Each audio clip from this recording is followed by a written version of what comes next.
All we need is a little understanding. Walk a mile in their shoes. And if we keep our hearts open-minded, we'll enjoy this wild ride called life. And if we keep our hearts open-minded, we'll enjoy this wild ride called life.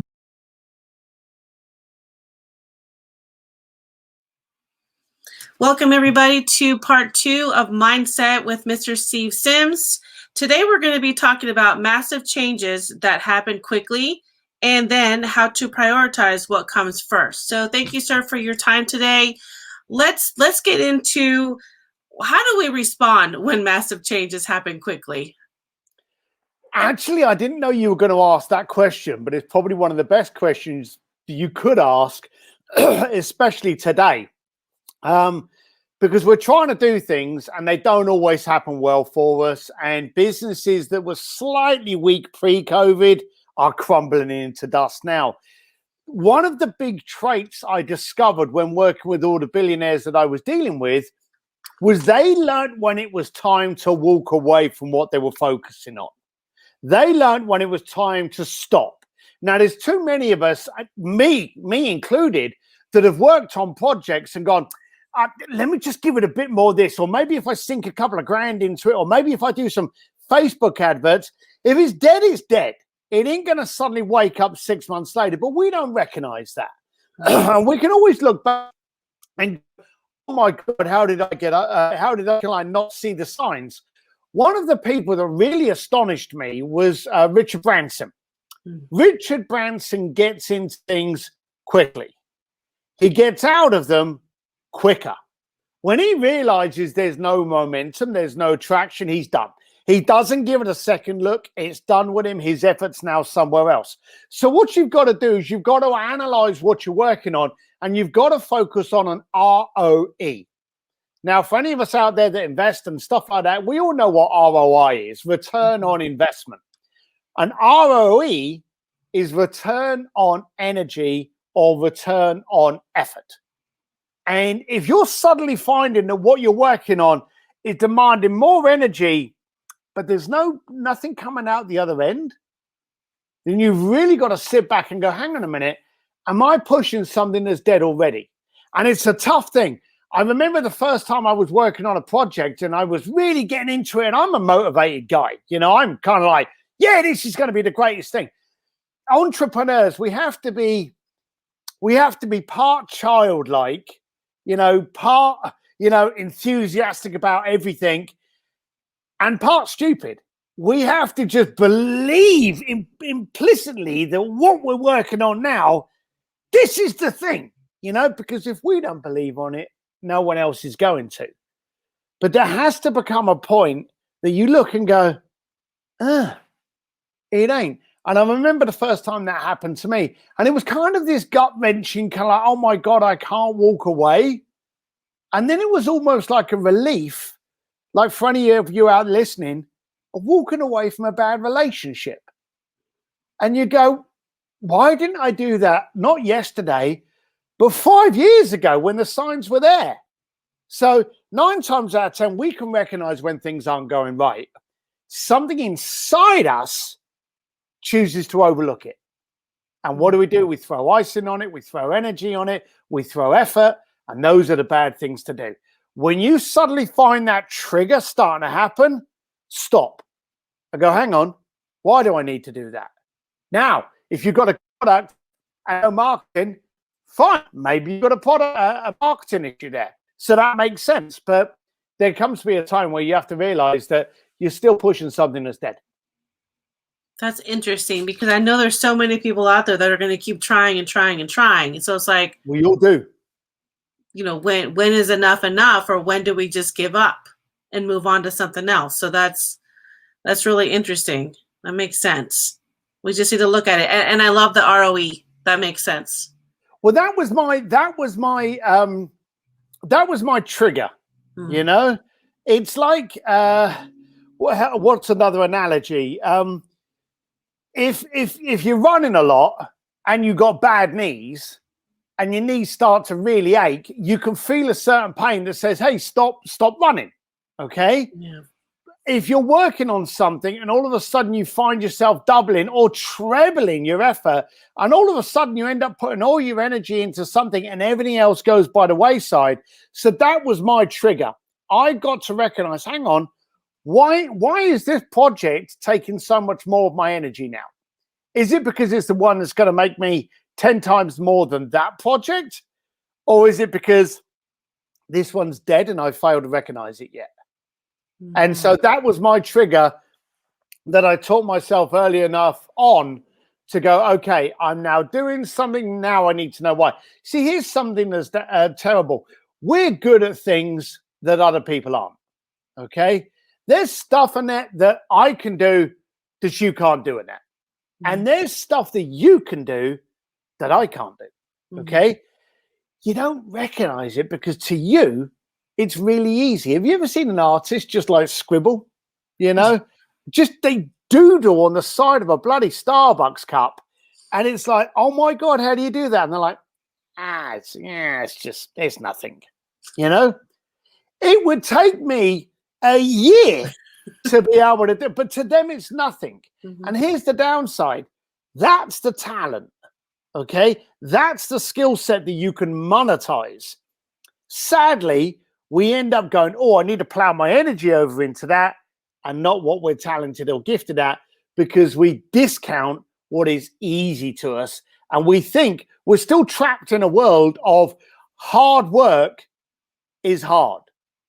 And so we go, well, if I'm, for me to make the money, I've got to be pushing. I've got to be staying up till 2 o'clock in the morning. You've got to be working smarter.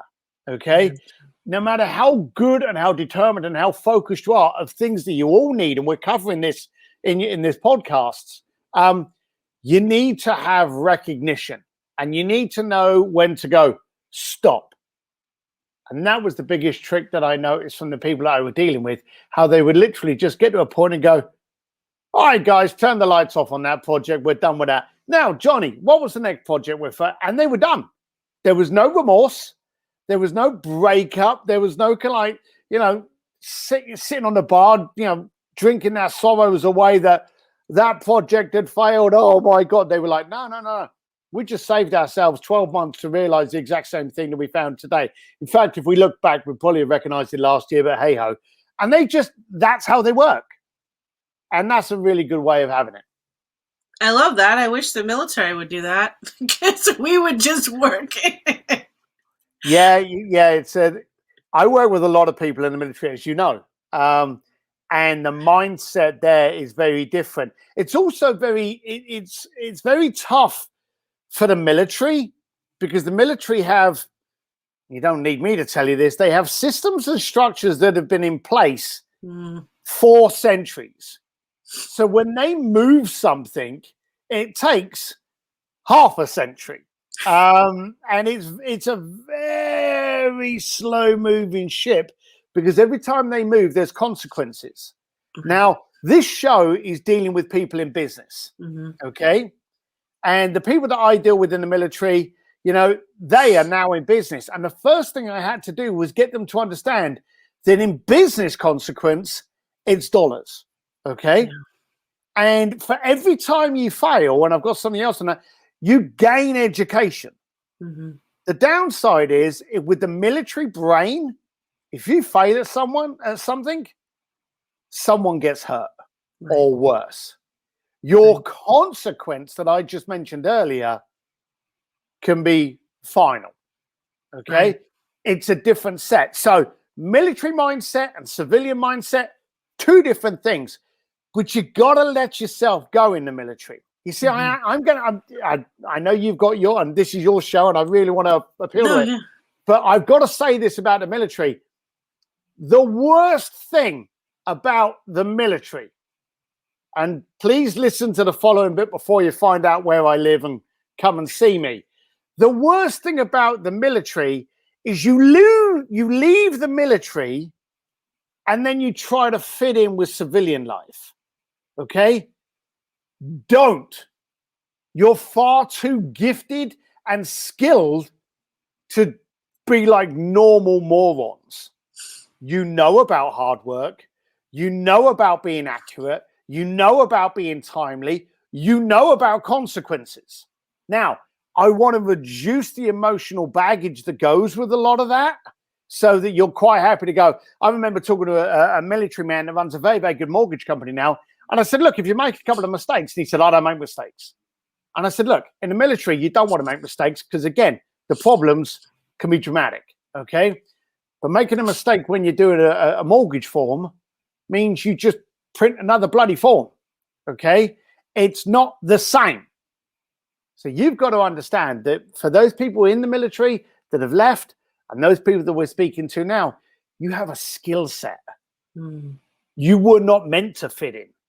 You were meant to dominate. Use your skill set, use your direction, use your focus. Because I've never met anyone in the military that if I said, hey, I need to do this, and we've got to get up at 4 o'clock in the morning to do it. Now, look, no one wants to get up at 4 o'clock in the morning, but they get up, you know? And I remember growing up with my dad, he was a bricklayer. I was not a military man. My dad was a bricklayer, couldn't be further away from the military. But he would get up at 4 o'clock and we'd drive for like 2 hours to get to the building site that paid the most money and then start work at 6 o'clock. And then at 5 o'clock, in all that rush hour traffic, drive to what would end up being 3 hours to come home, to get home in time to have a shower, eat and go to bed, and then wake up at 4 o'clock again in the morning. And I will openly tell you, I hated my father for that. And I'll be honest with you, I used to ask my mates, we didn't have Google at the time, I used to ask my mates how long they slept during, at night. And my mates were like bikers. They were going to bed at like 12 o'clock at night and waking up at 2 o'clock in the afternoon. I honestly thought I was having too short a time in bed and I was going to physically die. I thought to myself, you need to get like 8 or 10 hours sleep or you're going to die. My dad's going to kill me. And I honestly thought that was what was happening. And I remember, and I'll be honest here, being very resentful towards my father for making a 15-year-old and a 16-year-old do that. And then in my early 20s, when I was hustling to get jobs and doing stuff, and now in my 50s, if I've got to get up and speak to a client in Japan or Israel or Australia, and I've got to get up in 4 o'clock, I don't want to get up at 4 o'clock in the morning, but I'm prepared to. And I remember in my early 20s, thankfully young enough to kind of like be able to slap myself and then go to my dad and tell him this, apologize and thank him for all of the ethics that he taught me. I didn't like it, but I knew what hard work was like. And now I'm not frightened of it. No one wants to do it, but I'm not frightened of it. And there's a difference between wanting to and being prepared to. And the military, you've got it going on. So for a start, thank you very much. But don't try to fit in. You weren't meant to. That's really, thank you for saying that. You're right, though. We do. We get out and we feel like we have to fit in, and it's so hard. Don't do it. Mindset. No, don't do it. Don't settle with the other morons of this planet. You know, you've learned a skill set. You've learned focus, belief, commitment. You've learned how to be relied upon, okay? People don't know how to do that anymore. How many times do you see people now? I've been in places where people literally will turn around and go, yeah, we get back to you. And then the other person's walked off and I've gone, oh, do you want to make a note of that? And they're like, we're not going to do that. I'm like, you've just told me you're going to get back to that person. Or you've told that person. And they're like, yeah, you just say these things. And if anyone in my circle ever says that, they're now dead to me, okay? Because I'm not going to associate with people that find that as acceptable. You guys don't. I don't find it acceptable. So stand up high. Thank you for that. Thank you. So let's get into, how do you prioritize what comes first? We want to do all the things. Everything's important. I've got it for you. I've got it. I've got it for you. Every lesson I've got through life came to me through basically screwing up. Okay, there's an old saying that we get the experience we need 3 seconds after we needed it most. Okay, it's a common thing. As entrepreneurs, we're basically like kids with the toys in a sandpit. We want them all, and they're all taking our distraction, and we can't focus on any of them. How many times you see a kid with 3 toys in front of him? There's one behind him he hasn't played with, and you pick it up, and all of a sudden he's like, "Ah, no, that's my toy." You know. As entrepreneurs, we're the same as that. We have, excuse me, I've got a cold going on. We have to train our body, okay? And as entrepreneurs, we're different. You know, we think things differently. We see things differently. We act differently. And we've got to learn how to harness those kind of reactions. So a friend of mine, Joe Polish, did this. He put together, and it was literally a blank piece of paper, and he put a line across the top and then 2 bars going down the middle of it. So you got a title bar and 3 panels, okay? And he had a yes list, a yes in the top bar, a no in the middle bar, and a not now in the far bar, okay? Now, we may get an idea like, hey, Steve, I'd like you to get involved and be a spokesman for our hair product line. That's a no, you know? So that goes in the no list. That's very easy. They're not always as clear as that, though, are they? You know, we get offered these kind of opportunities and we're like, yeah, I could do that. I could do that. The trouble is we get fearful that if we don't grab it, we're going to lose it. So if someone says to you, Steve, can you be on a podcast? That's in my yes list. Steve, do you want to be a spokesman for our hair product line? I say, hell no. Okay. Steve, do you want us to help? Do you want to help us market and teach us and train us and coach us on how to market our hair product line? Okay. That I'm going to put in the not now list. Let me look at how my scheduling is to see if I can take you on as a client. So get those 3 things and have it with you. And the amount of times I will literally be in a meeting and I'll have a little pad there and I'll literally just go, and I'll go, yes, no, not now. And I'll listen to things and I'll just literally put them in different lists, you know, and do it across. There's something that happens to us as entrepreneurs once we've compartmentalized where they're going to go. And when we've gone, yes, that makes it easy, you know. Annette, would you like some really stellar guests for your show? Okay, that's a yes. Okay, but if I said to you, would you like to do a show on something that's not your field? You're going to be no, you know. So, you know, on British wine, I don't know. You may like British wine, so that's a bad example. But you know, if there's something that's not in your wheelhouse, that's a hell no. But if there was some opportunity that I came up, it gives you the chance to relax and go, oh, that sounds really good. Let me get back to you, because you will literally put it on your pad in the not now list. And then you can step back and go, okay, do I have the energy that could benefit from doing this project? And that's when the ROE comes in. If I'm going to exert my energy on that not now list, and then when you're looking at it, you may go, ugh, and that not now list gets emptied. Okay, it gets emptied quite often. And so what you do is you look at it and you go, well, okay, I like that, but I'm not ready yet. Keep it in the not now list. The second one, I don't think I have the energy for this. The return isn't that great. I'm going to make hundreds of bucks rather than thousands. I'm going to shove that in the no list. Okay. And you move it. Thank you very much. I don't have time to take on that project. This one, that's actually a short project, and I already do that on a daily basis. So let's pull this over into the yes list. All right, great. So that's how I've actually done it, and it came from Joe Polish. Understand how your brain works and how you don't have control of it to trigger how to get it in order.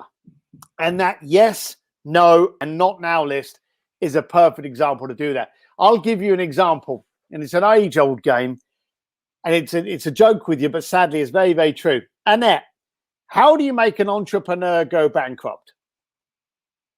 I don't know. You look at them and you say, I bet you couldn't do this for $10.